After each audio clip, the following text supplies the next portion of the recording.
Welcome to Lift, where we lift business entrepreneurs, leaders, and communities. I'm your host, Sarah Layson, and I am here with a dear, dear friend of mine, Miss Diamond Taylor.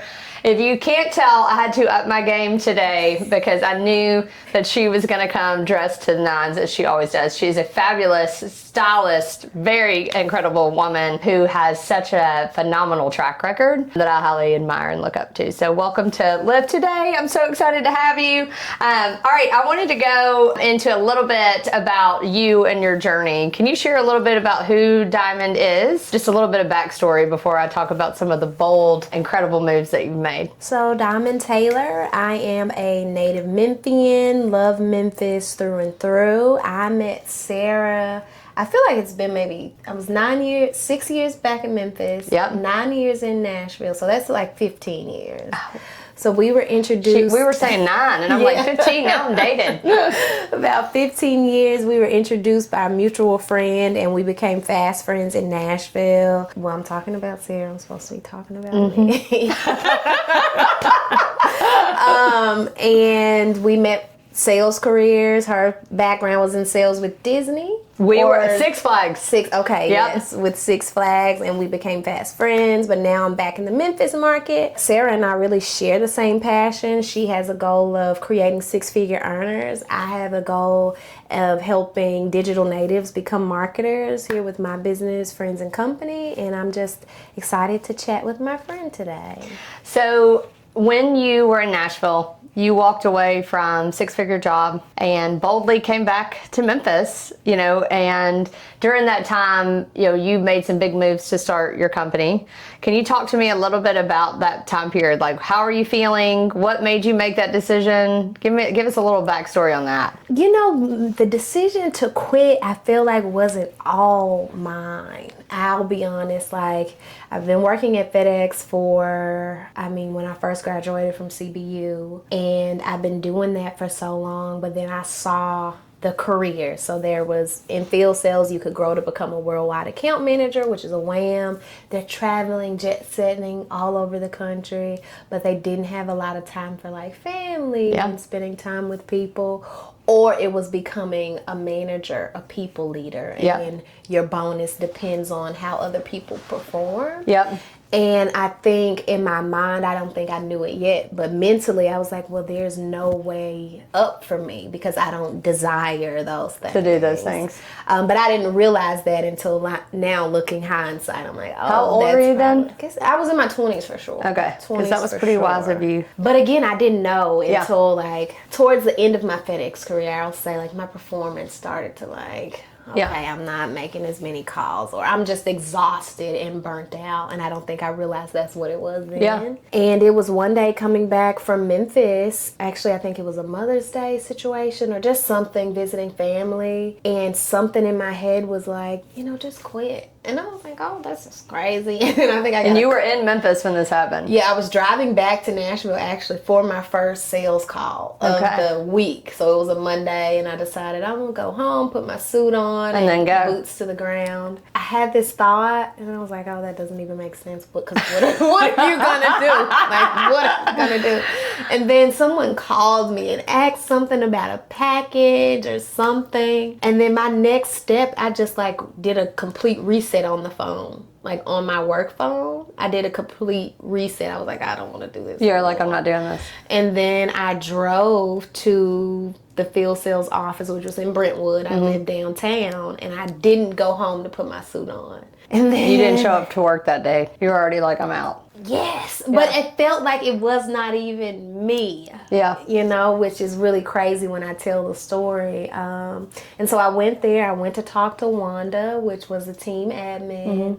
She supported, I think it was 7 of us, and she supported us. And she was like, are you sure, your manager's he's in Japan or something. He's not even going to be here. You can... You're like, even better. And I'm like, oh, I left him. He was, to deal with an employee quitting. Yeah, it's hard. I really was a jackass. Well, sometimes you're in your 20s. You felt called to do something different, and you made the call. Yeah. Okay, yeah. I mean, I do. I mean, you did have that feeling, and you just decided it was time. Yeah. I've been ashamed of how I quit for a long time. Have you ever talked to that manager? I have not. I said I did make a mental note. I was like, oh, since I did that in the most uncouth way, maybe I'll meet people to go to the Masters and get him tickets because he wants to go. So what would you say to him if you were going to say something to him? What would you sorry say? for being a jackass.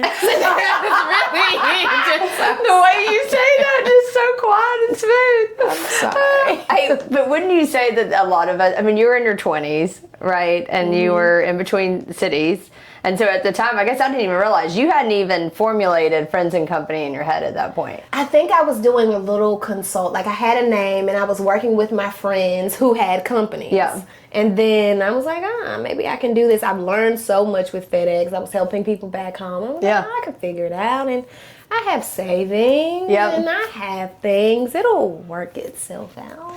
Now, when you came back and you quit, did you end up like moving back in with family, or how did you do that? Because it's so expensive to number one, be in corporate America, right? Not having a steady salary coming in. So you did that overnight. Now you've got your savings, but everybody will dwindle through that pretty quick. So tell me a little bit about that. Yeah, luckily I had a friend that really believed in the brand. Honestly, just me as a person. She owns One Fab Affair, which is decorating, doing different events. And so I moved in with her. That was in Cordova, and I think I maybe stayed a year and a half. Okay. A year and a half. So like having good friends and people that believe in you was really helpful along the process. So as you started to develop Friends and Company, so when was that initial inception? Like when did that company come to be? I would say 2019. Okay. 2019, October. Would you say at that time you had a vision for it, but other people might not have seen that vision, or did most people support you with what you were envisioning for your company and your life? Honestly, at that time, I was kind of being just support for other business owners. So I was really doing, oh, I see this. You need help with this? Let me do this. Or, oh, I see this. You need help with this. Or bringing things to their attention that they may have not noticed, but, oh, we can do this and that. So I really didn't have a specific lane or niche then. I knew I'd liked social, and I knew everyone wanted to get on social. So it's like, how do business owners make money from social? So I started there. But really, it was kind of doing whatever so my friends could win in their businesses. How many people back then, 2019, how many people were on social media versus now? Do you know? I don't know. I think that's interesting, just because it has become the social media platform has become such a huge business marketing tool. Yeah. And I know you knew that back in 2019, but a lot of business owners didn't. Yeah. Right. It's interesting how social has really evolved. I mean, how even larger brands are hiring for social now. Like I think the PayPal CEO, they have a head of social specific for the CEO now, and they're hiring, and that's a 6-figure job. I think if business owners look at social as the new mass communication channel, instead of, oh, it's this thing on my phone that young people do, they'll have a different approach to it. Because when you think of mass comms, you think of TV and radio, but now that includes social.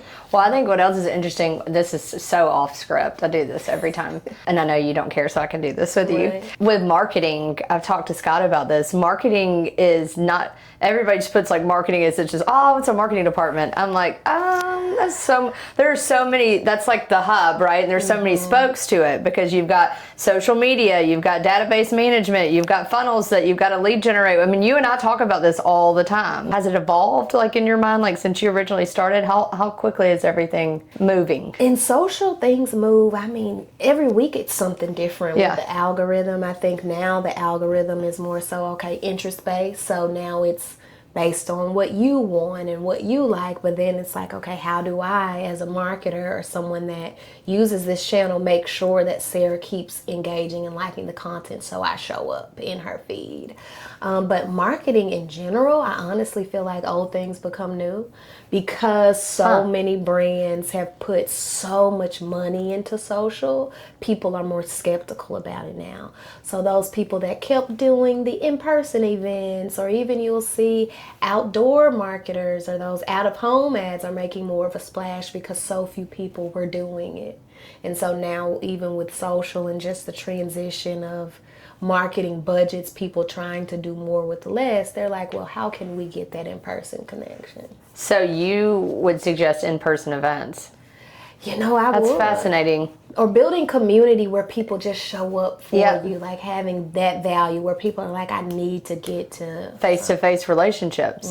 That is really good advice, because I talk about this all the time. I love John Maxwell. We talk about getting out of the people pile. And I say this, you know, do you want to would you prefer to get a handwritten note or an email? Handwritten note, right? Or like, do you want to hear from somebody just on social, or do you actually want to be able to engage with a face-to-face relationship, right? Exactly. I mean, I think, and you would agree, you can use social media and these platforms to create a big following, but then people still want to see you in person, right? And know who you are authentically. I was going to say that authentic and genuine connection really matters. I love your thoughts around marketing, obviously, and I think that we could go into another podcast episode about marketing, so we probably need to do that on another episode. But I would love to hear more about what is Friends and Company. You know, you developed it in 2019, and you talked a little bit about a niche in the space, because I've seen you go through that journey, you and I've talked through that journey. So tell me, what is Friends and Company, and what was the initial inception of it versus what it is now? That's a great question. I'll be honest, I feel like I'm figuring it out every day. Yeah. I think in this new phase of Friends and Company, I'm really enjoying strategic communications, like using my words to make people believe in certain things. So I'm really enjoying that aspect of it. But I think Friends and Company at its basis, marketing firm that supports businesses by bridging the gap between them and their audiences. And there are a few ways that we can do that specifically with social. I think one of the things I love about it is that, you know, people used to spend thousands of dollars going from town to town doing focus groups. Yep. With social, you don't have to do that because you get instant Insights. feedback. Yep. In insights that you can say, oh, this didn't land well, so let me redo this. It can give you proactive communication. I've never thought about that. Yeah, about, oh, people are wanting to see these things, so let me actually lead from the front. Yep. As it relates to that. But honestly, it's helping business owners win. Yep. And good business owners Yep. Good win. people. I've found that integrity, like I want to work with genuine people. And so just helping them find the gaps and plug them in, and so we can win. Well, I know you say I think you always say we're figuring it out along the way, which you do have a strategic visionary mind. But I love that comment, because most entrepreneurs, that's what we're all doing. Everybody, we're building the plane while we're flying it. Yeah. Right? And I think a lot of us don't give ourselves some grace in that, because including myself, I certainly don't have every business figured out, but we do figure out the journey, and we understand, the next step in the journey, while also seeing the bigger picture. Would you agree with that? Do you feel like that has been the situation and what you've experienced? Yes, for sure. Building the plane while flying it is accurate. Yeah. It's accurate for sure. And I think it's trust. I think it's also a spiritual thing. Yeah. Very much so. And I'm just grateful about the wisdom that I've learned and gained on the process through you, through Scott. Through the entire Memphis business community. People really want to help when they see that you're doing the work. Yeah. And you're doing the work, but you are such a service-oriented human. And you said you like to help people win. People want to help and serve you in return, because you pour into so many people. I think some of the best business owners and leaders, that's their main goal, is just to continually pour into, because we're all going through the same journey. We all are at different stages, but at the end of the day, I think we're all learning and building a plane while we're flying it. I'll be glad when we finally building this. Well, I always laugh and tell everybody at every business I'm involved in, I'm like, we're getting there. And they're like, what does that mean? I'm like, I don't know. Let's go. Further than we were 2 weeks ago. Yeah, let's look back 5 years ago. We sure look better, don't we? For sure. Might have aged a little bit, but for sure. Was there a moment when you almost walked away? Was there a moment when you almost said, you know what, I'm out? Yes. Probably last Feel week. last week. Yeah, because one, I'm always like, does it have to be this hard? Yeah. You know? It does. Does it have to be this hard? But then also, there's a certain lifestyle that I enjoy giving myself. It's her outfit. And having a business, it's like, oh, okay, this needs to eat first, or I need to invest in this first before myself. And so it's been a lot of like sacrifice on what I would prefer to have for Diamond Taylor the person versus this thing that Diamond Taylor is building. But you bring up a really good point. I talk about this with real estate agents when getting into the business. I'm like, you can't live off of your revenue. Exactly. Everybody wants to live off salespeople. They all want to live. I mean, I used to wait tables, right? I would love to live off of the tips, but nobody is teaching us to reinvest it back into not ourselves and the, clothes in the house and the cars, but you got to reinvest in the business, and you have to make those sacrifices and those choices, or the business will not sustain. Yeah. It'll just die. You have a lot of connections in Memphis now. I mean, you are very well connected. Who are some leaders that you respect, or business owners that you respect? I mean, you for sure one. I mean, you and Scott, the thing that you've built from when we met. Like, again, I think I told you, I kick myself every time, guys. Sarah told me to sell houses in Nashville before Nashville is what you know. I'm just like, Sarah, I'm at FedEx and I can't do that and I don't have the time and I should have sold the houses, guys. Your previous supervisor, she did not quit because of me, just so you know. If you were watching this, she feels very guilty with how she handled it, but it wasn't my fault. Oh my god, like I should have. And then I think even in Nashville, I was dating this guy that was a developer. So I mean, can you imagine? Yeah. Like that would have been. But anyhow. But you wouldn't be here. True, valid. But I would say you and Scott, I mean, I think I've been meeting, especially in the industry, like marketing here in Memphis. We have great marketers, great communications talent. I would say Amy Daniel, she's the chief communications officer at the chamber. I mean, I joke with Ted Ferris over there at the chamber about him being my fractional CFO. Yep. I mean, he's been in his role a long time. I mean, Penelope Huston with the city, she does really like great work. Stacy McCall, her and her husband own Stratus, our service master. She's been a huge. Oh, I love her. You introduced me to her. Okay. Remember when we went to a meetup? She's sharp. Yeah. Stacy, she's great. I mean, I feel like I'm missing so many people. I mean, even Ted Townsend, you know, he's he loves Memphis to his core, and he's a competitor. He's always like bringing dominance, and I'm more like, let's be friends and collaborate. Well, you like the aesthetics. I'm like Ted. I'm fierce. I want to compete, and you got to have a mixture of all of them. Yes. You have to have so many mixtures of so many different people, right? That is different true. minds, different perspectives. That it's so true. important. And I met Howard and Beverly Robertson of Trust Communications today. They're the thing that they've built. She used to be the president of the chamber. She did some work for the civil rights. I mean, it's so many people, you know, like so many. I mean, even Brent Hooks, we're around the same age. He does amazing things here locally. I mean, so many people. Lakeisha Williams. I mean, so many people. Joselle Booker, And they're all in Memphis? Yeah.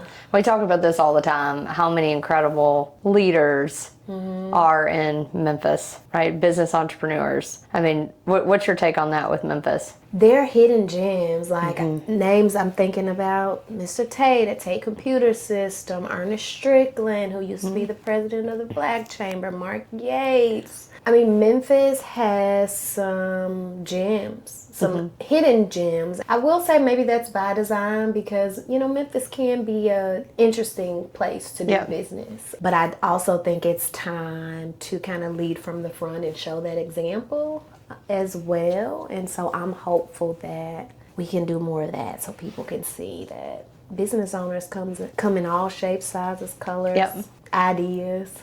Diamond and I talk about that a lot. We always talk about trying to get to a table or form our own table or just push a table somewhere. Yeah, right. Just knock it all over and start again. Somebody listen to us. But we both continue to stay in Memphis. Why Memphis?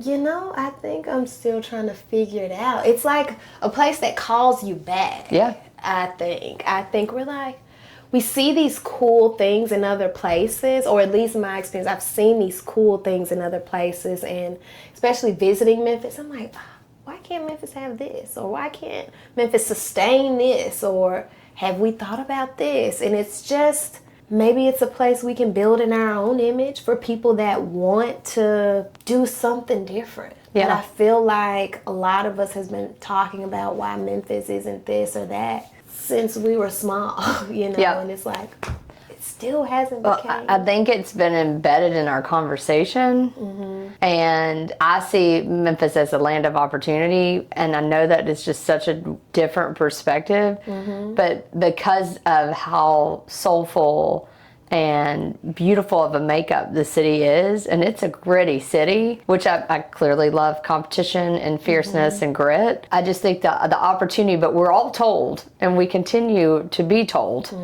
that Memphis is not the land of opportunity. How do we move that table or build that table? We talk about this all the time, because we want it to be a table full of so many different types of people, right? Honestly, it's more conversation. Yeah. I think if we don't hear all the perspectives, how can we make a decision or move a city forward that doesn't include the perspectives of everyone that wants it to be something? Yeah. And two things can be true. Memphis can be logistics and creative. It can be music and this. It can be so many things. I mean, when you think about Nashville, yes, it's, I guess, what are they, Music City, and you have Broadway with the country music, but they also, they got their start through call centers, right? And then it became a healthcare place, and now it's this thing, and it's this thing. I mean, even with Atlanta. And so it's like Memphis can be a lot of things. It's up for us to decide and figure out what we want to help sustain it. But yeah, the culture is, I mean, Memphians that leave Memphis make such an impact across the world. I mean, the world. And so it's time for us to make that impact right here in our city. Yeah. And we've discussed this, but you've done a deep dive into Memphis history. Like, I love sitting with you. You were like, you went through the library and just dove into all kinds of archives. Why was that important to you? I needed to understand. Like, I think in order for me to, in the conversations that I have, I'm always like, so why is it that way, or why? And I feel like if I don't have an understanding of the why or what's happening around, it's hard to really make changes or suggestions, or even knowing who to go to or who to avoid when it comes to certain things. I think understanding history, the saying is, if you don't understand the history, you'll repeat it. And so it's like, well, let me understand why something, let me observe why something is happening, and then say, oh, okay, well, that's happening because of this, but that's no longer relevant anymore. So maybe we should do this, or maybe these people need to talk about this instead of those two people that haven't been able to connect, You understand the history of Memphis, though, at its core, which I think has allowed you as a marketer for Memphis and some of the things that you do to help showcase that in the beautiful way that you do, because it does have a lot of negative in its history, and you do take a lot of that and showcase it very beautifully, I will say. I mean, you do a lot of work with the chamber, but I love how you've woven the two together, because let's not forget about the history and then how can we grow from there, and you really do a great job of that. Thank you. And I love that about you, because you do take a very hard, you and I have some very hard, deep discussions, very philosophical ones, I would say. And we're able to talk about just different cultures and different backgrounds, and, how do we do better, And that no one knows everything. No. But as long as you're willing to have the conversation, I think that's what matters. But more importantly, it's who you're having the conversation with. And I think I learned that lesson this year. Well, and that's one thing for me. That's the reason why I wanted to start this podcast, is because we make assumptions of people based off all kinds of things, and we don't really know their story. And so we're so quick to put labels on people, and everybody's got a beautiful story. Everybody has maybe not so beautiful, but everybody has an innate gift, I believe, that God gave them. And regardless of how they hide it or portray themselves, there's something in there that's a light. A lot of people don't have the conversations because they don't have the relationship, and if you don't have the relationship, you don't have trust. Right. And then we continue doing the same patterns that we always have because we're not in relationship with more people. Right. All right, social media, you talked a little bit about that, and I know you said large companies are diving into it, but what about small to medium-sized companies? Do you feel like they're behind, or do you feel like they're getting on board, or is it too late? I don't think it's too late. I do think smaller businesses are not using it strategically. Yeah. I believe, like a lot of people believe, well, when I post, people should buy. And it's like, social's a relationship. I mean, with marketing, I think Scott and I talk about this. It's like, people are not going to just buy because you post. Like, one, you have to be consistent with it, but you need content that moves people through the funnel,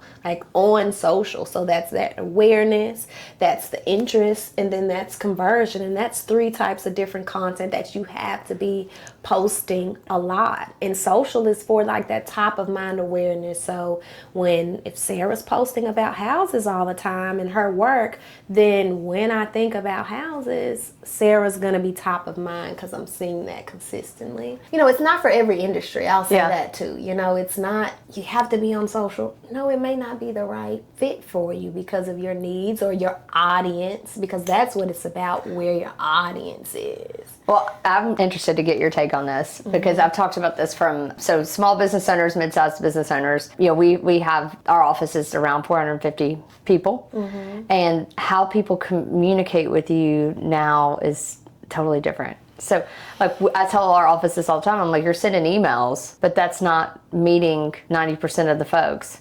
So what is their first platform they open up that morning? Is it going to be TikTok? Is it going to be LinkedIn? Is it Instagram? Is it Facebook?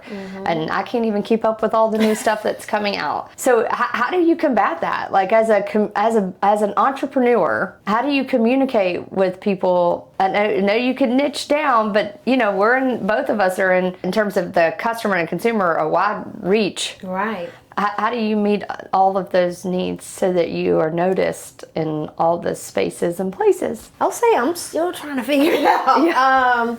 But I think, for me, one, I don't do the best job of marketing the business. So that's something that's going to change this year. Because you're always marketing everybody else. Right.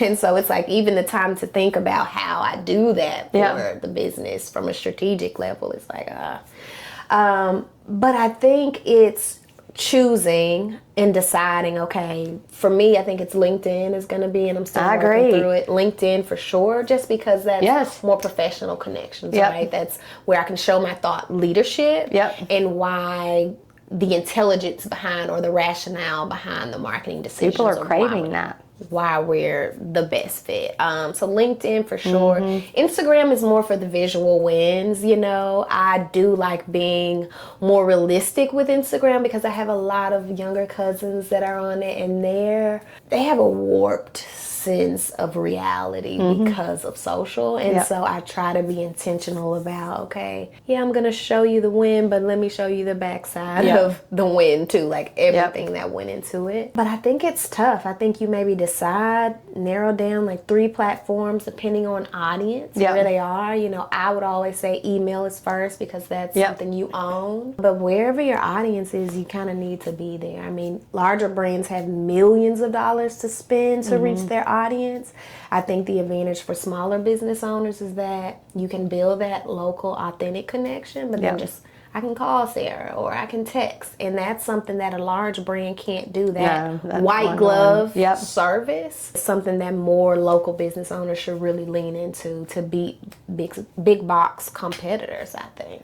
Well, and I think that's been the journey I've really gone down is, I've LinkedIn, I'm with you on that. Okay. I think people are looking for thought leaders. I think that's what a lot of people are using AI for if they're in leaders and using it what I would say, not the right way, but the best way to get the most out of it as a leader, right? Is AI, are you using that as a thought leader or not? Or are you just using it for input, output, right? Right. I think AI is, love it to death, but you have to have an original idea and then use AI to maybe expand it or maybe to tailor it for certain audiences. I use it quite a bit when I'm very passionate about something, but I need to make sure I don't offend. So I use it. I might need to start doing that. Okay.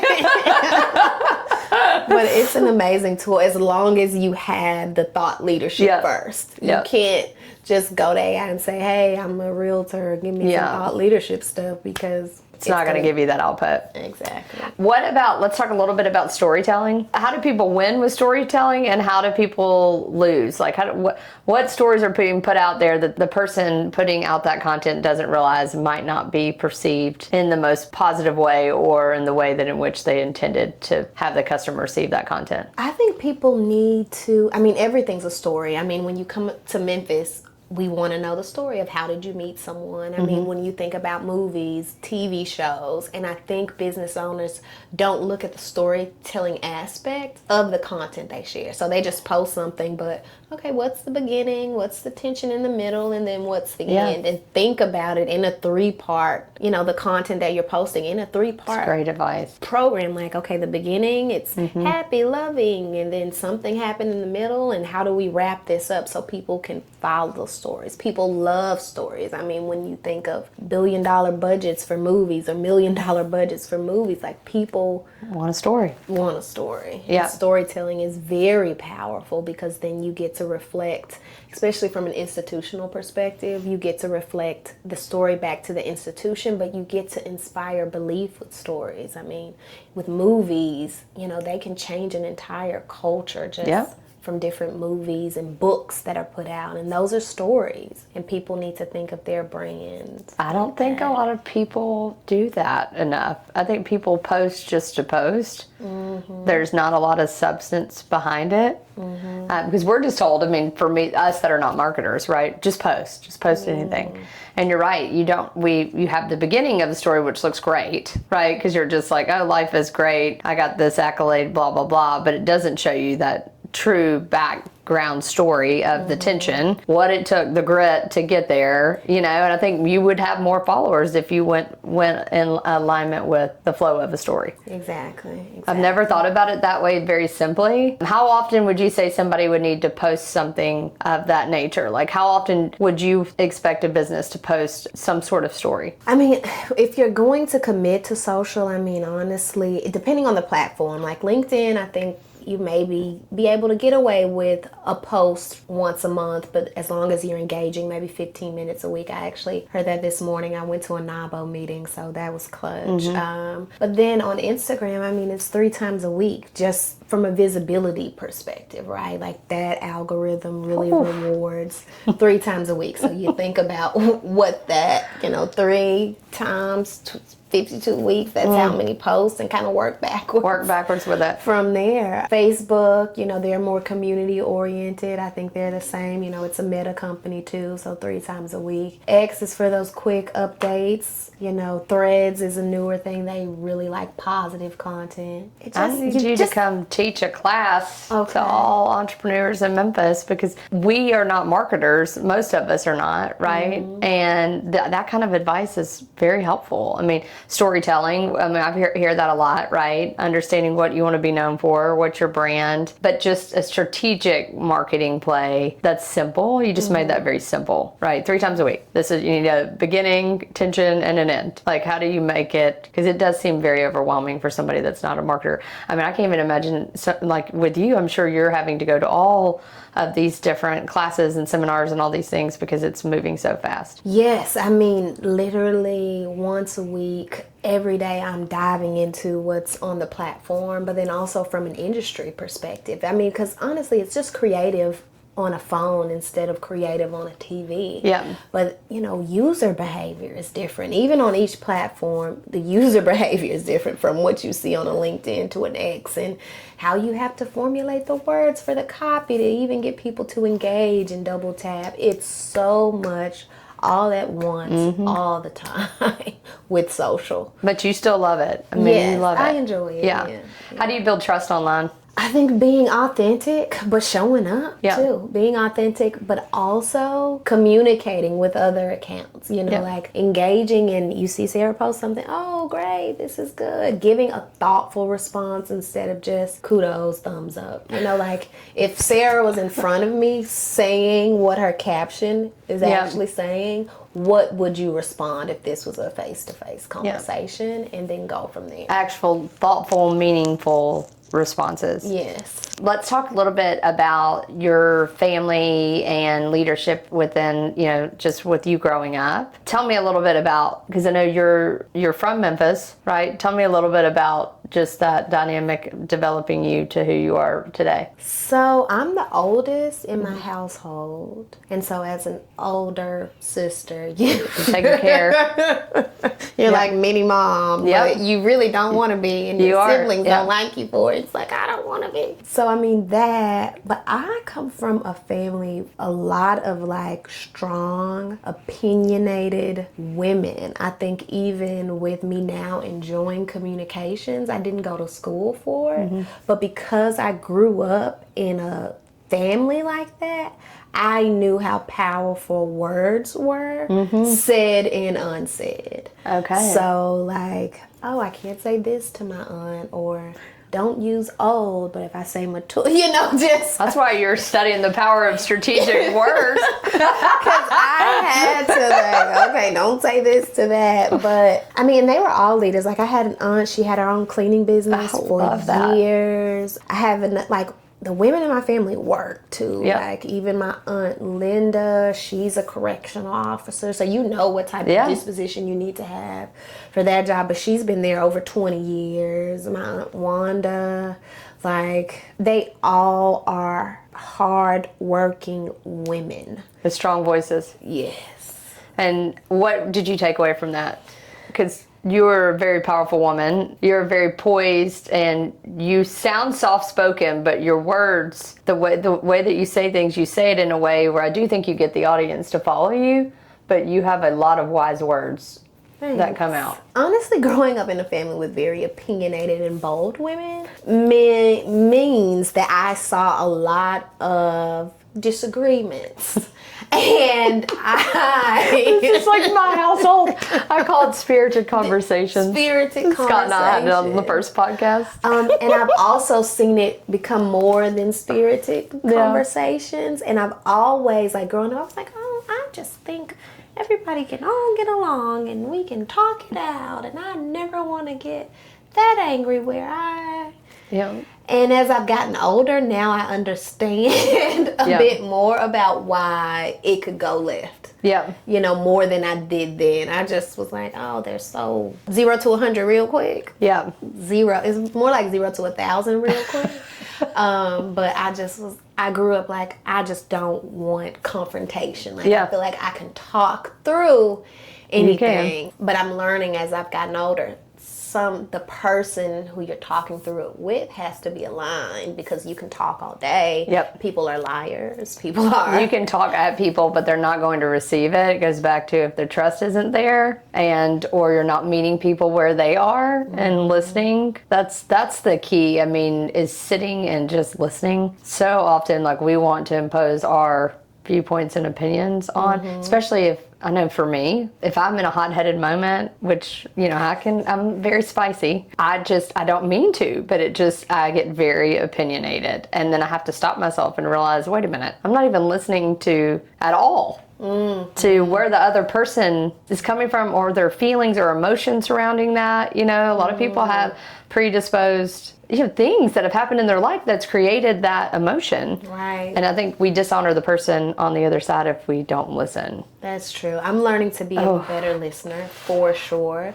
I've got a lot of work to do in that area. But then, like you said, like someone's lived experience becomes their Bible on how they deal with everything and everyone else, because of that one experience has either tainted their view of, we can say another race or another person or another thing, or it has say, oh, it's not that bad. And so those lived experiences, even though they're singular to you as a person, they're not, I was going to say the Bible, but they're not, everyone's. Well, I think everybody has their set of values, but then I also think that set of values combined with predisposed trauma or joyful moments, or that's the makeup, that when we're dealing with human beings, we all don't take into consideration, right? And I think sometimes the trauma and the response to trauma is then embedded in who we become in that thread, and then sometimes that missteps our values. Exactly. All right, well, before we wrap up, I am going to do some rapid fire questions, but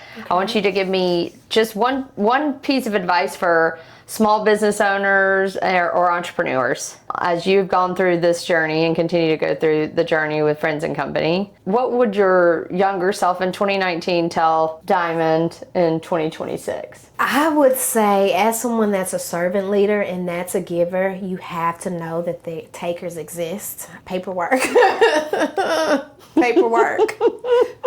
agreement first. Document it all. Then invoice. Yes. But then I think the most important thing is you are who you surround yourself with. And I think wisdom is God's greatest gift, is one of God's greatest gifts. And the wisdom that I've learned through people, and I say that God sent people on this journey, has I can't afford it. I couldn't afford all the wisdom that I've been given on this journey. And so that's important. But beyond that, also, it's your name. Your name can get you places that money can't. Yeah. Just being your name, being a solid person. And we're gonna mess up sometimes, but as long as you own it, and then apologize, depending on the person, that's a character thing, and they'll see what you meant. Well, I think the servant leader in you has gotten so far. I mean, if you really reflect on all the connections that you have and all of the people that you've worked with along the way, you have had a massive impact on the storytelling in Memphis. You've had a massive impact on a lot of people's businesses. And I know entrepreneurship is, we joke, is so hard. And being a business owner is so hard. And I also don't think as a business owner enough do we look back and see how far we've come. Are you getting teary-eyed over there?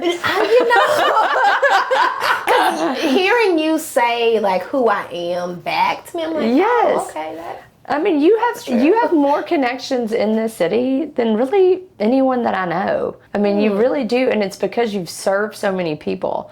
Now, while there are points in every business that we're going to have to learn from, we're going to get taken advantage of, or I probably should have put that in agreement, or I probably shouldn't have given that, gift money because I just want to help somebody. We have to go down that journey and learn, but I also think it's really cool for all of us to step back and say, look who we've become. Not saying that we're at the destination, yet, but we do need to look back and enjoy the journey. I agree. Because it's a heck of a ride when you really look at it, and there's some pretty funny moments along the way as well. It is. And then looking back too, you're like, oh wow, thank God I made it through that. I was like, who is she and what did she think she was doing? Yes.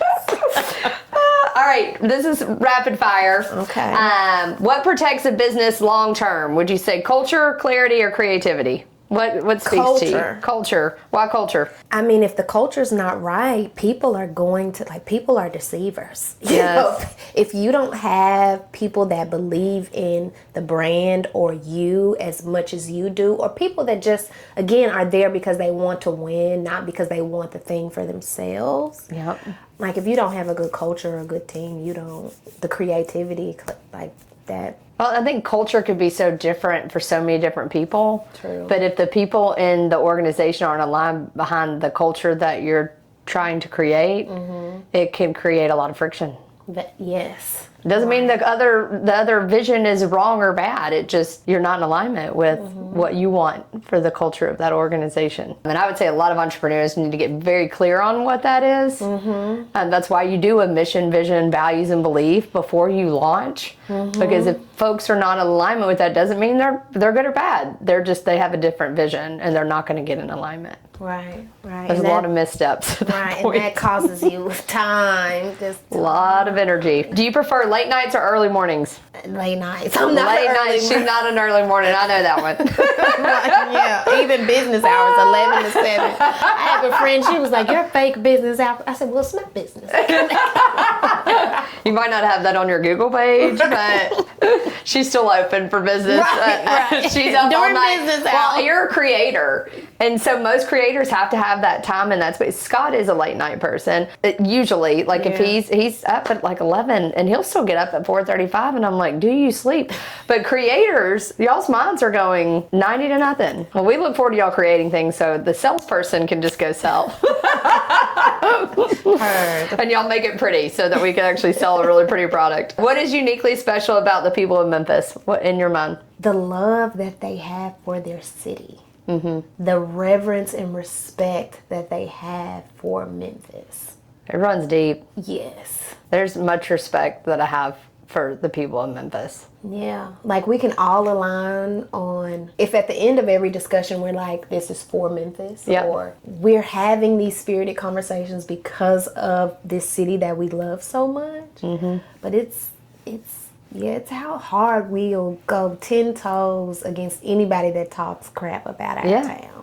And we work so hard to make this city great and continue to make it greater, right? Yes, a greater M. Okay. Okay. What song instantly motivates you? You know, I was listening Give to me a good Finesse one. 2 times on the way over. It was No Bluffing. Okay. I mean, right now, I have a playlist. I'll send it. I need that. And then we can maybe put in the link of the YouTube. With my new role, I got a new role, and Congratulations. I'm going to be traveling to Texas more, and I was like, I've got to bring a little bit of Memphis to Texas, and I'm like, I need all the playlist. I got you. Because I cannot wait to bring some Memphis to Texas. Are you open another? No, I got a new role as a regional director, so it just got approved. So regional director of North Texas, New Mexico, Memphis. So a different leadership opportunity for me as I grow and expand in that. And I'm sure everybody's like, what can we do to help you? And I'm like, give me grace. Okay. Because it's a new role, you know, and it's going to be a good challenge for me. So I look forward to it. Thank you. But I need that playlist. Okay, gotcha. I'll send it over. One thing you're protecting more this season. My time. Okay, tell me about that. I only have, time is finite, and I only have so much, and I want to either spend it with people and projects that I enjoy or my family, who I always enjoy. Since I'm solutions oriented, people are like, oh, I need to talk to you about this, and talk to me about this, and talk to me about this.